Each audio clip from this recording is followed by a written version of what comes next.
तो hello friends, आज मैं आपको बताऊंगा कि किस तरीके से आप कस्टम सोर्ट्स का यूज़ करके अगर आपकी टेबल की अरेंजमेंट ठीक तरह से नहीं है तो किस तरीके से उस टेबल की अरेंजमेंट आप सही कर सकते हैं। जैसे कि मेरे सीरियल नंबर आप देख रहे हैं इस कॉलम में, जो कि एक सीरीज़ वाइज नहीं लगे हुए हैं और मुझे ये सीरीज़ वाइज चाहिए।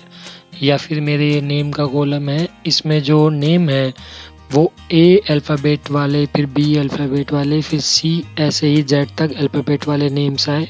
इस तरीके से भी आप चेक कर सकते हैं। फादर नेम का अरेंजमेंट भी आप ठीक कर सकते हैं, या फिर जो बैकग्राउंड में मैंने जो कलर फिल किया है इन सेल्स में, उसके कलर के अकॉर्डिंग भी आप इसे अरेंज कर सकते हैं। इस सेल में, एज वाले सेल में, आप मैक्सिमम या मिनिमम एज से उसको अरेंज कर सकते हैं सेल को, कि मैक्सिमम एज पहले आए, फिर उसके बाद उससे कम, या फिर मिनिमम एज पहले आए फिर उससे ज़्यादा आए। या फिर आप एड्रेस वाले पार्ट में भी अल्फ़ाबेट्स को अरेंज कर सकते हैं कि जो उसका पहला वर्ड जो अक्षर हो वो ए है तो वो पहले आए, उसके बाद बी आए, उसके बाद सी, इसी तरीके से जेड तक आए, या फिर वो लास्ट से स्टार्ट हो और फिर वो ए तक आए, जैसे कि जेड टू ए उसके अल्फ़ाबेट हो। तो आप फ्रेंड्स शुरू करते हैं इस वीडियो को। सबसे पहले हमें क्या करना है, सबसे पहले आपको टेबल को सिलेक्ट कर लेना है। टेबल को सिलेक्ट करने के बाद अपने माउस के कर्सर से जो होम पेज पर ये एडिटिंग वाला पार्ट है इस पर आ जाना है। यहाँ पर सॉर्ट एंड फिल्टर का ये आइकन है, इस पर क्लिक करना है। यहाँ पर 3rd नंबर पर आपको दिख रहा होगा कस्टम सोर्ट्स पर क्लिक करेंगे तो इसके बाद ये आइकन आपके पास, ये जो इंटरफेस है ओपन हो जाएगा। इस इंटरफेस को ओपन होने के बाद आपके सामने अगर सॉर्ट बाय, वैल्यूज़ और ऑर्डर्स, ये 3 पार्ट दिखेंगे। तो इसके बाद अगर आप सॉर्ट बाय पर क्लिक करेंगे तो देखिए आपके पास कॉलम्स शो हो जाएंगे, जिन भी कॉलम्स में आपने वैल्यूज़ रखी हुई हैं, डाली हुई हैं। तो column A, B, C, D, E. अगर आपने अपनी टेबल में ऊपर की तरफ कोई हेडिंग बनाई हुई है तो आप यहाँ से लिख सकते हैं कि माई डेटा एज हेडर्स। तो मैं इस पर क्लिक कर दूंगा तो क्या होगा कि ये जो फर्स्ट रो में जो आपने हेडिंग बनाई हुई है उसको ये इंटरफेस ले लेगा। जैसे कि मैं सॉर्ट बाय में क्लिक करता हूँ तो देखिए जो मेरी हेडिंग्स थी फर्स्ट रो में वो यहाँ पर आ गई, serial number, name, father name, age और एड्रेस। अब जिस भी चीज़ को आप अरेंज करना चाहते हैं उसको सेलेक्ट कर लेंगे। मैं पहले आपको सीरियल नंबर अरेंज करके दिखा देता हूँ। मैं सीरियल नंबर को यहाँ पर चूज़ कर लूँगा। चूज़ करने के बाद मेरी जो सीरियल नंबर है वो क्या है, वैल्यूज़ है, तो वैल्यूज़ को यहाँ से सिलेक्ट कर लूँगा। उसके बाद मैं किस तरीके से उन्हें अरेंज करना चाहता हूँ, स्मॉलेस्ट टू लार्जेस्ट या लार्जेस्ट टू स्मॉलेस्ट, तो मुझे स्मॉलेस्ट टू लार्जेस्ट करना है तो उस पर क्लिक करेंगे और ओके दबा देंगे। तो देखिए फ्रेंड्स, मेरे स्मॉलेस्ट टू लार्जर पर क्लिक करने के बाद जो मेरा सीरियल नंबर है 101, 102 इसी तरीके से अरेंज हो गए हैं 110 तक।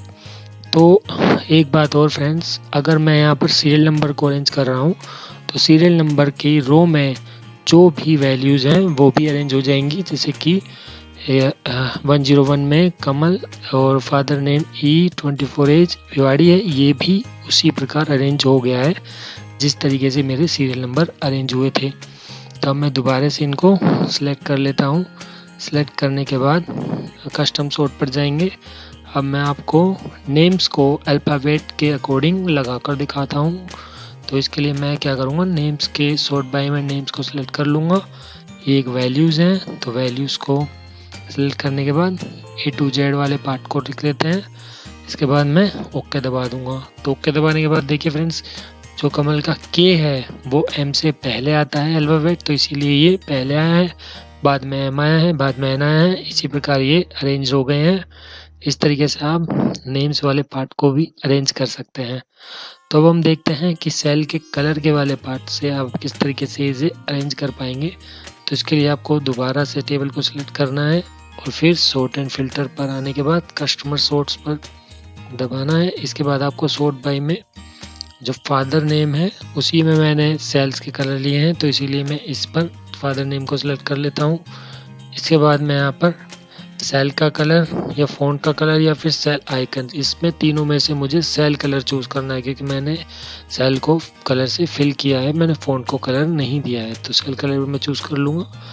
अब किस कलर को मैं पहले चाहता हूँ उस कलर को मैं चूज़ कर लूँगा तो ये वो टॉप में आ जाएगा, बाकी सारे बॉटम्स में आ जाएंगे। तो देखिए फ्रेंड्स, इस तरीके से मैंने इनको चूज़ किया तो वो कलर्स टॉप में आ गए, बाकी बॉटम्स में आ गए, और उसी के अकॉर्डिंग जो रो में उस कलर के रो में जो वैल्यूज़ थी वो भी अरेंज हो गई है।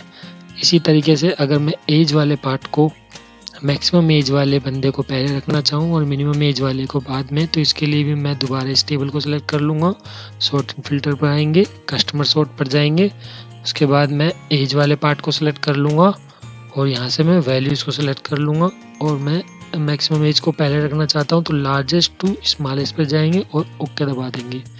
तो देखिए फ्रेंड, जो लार्जेस्ट एज थी 36 किसकी थी, नरेश की, उसके फादर नेम जे थे, बांदीकुई से था, 108 इसका सीरियल नंबर था, तो उसी के अकॉर्डिंग ये अरेंज हो गया।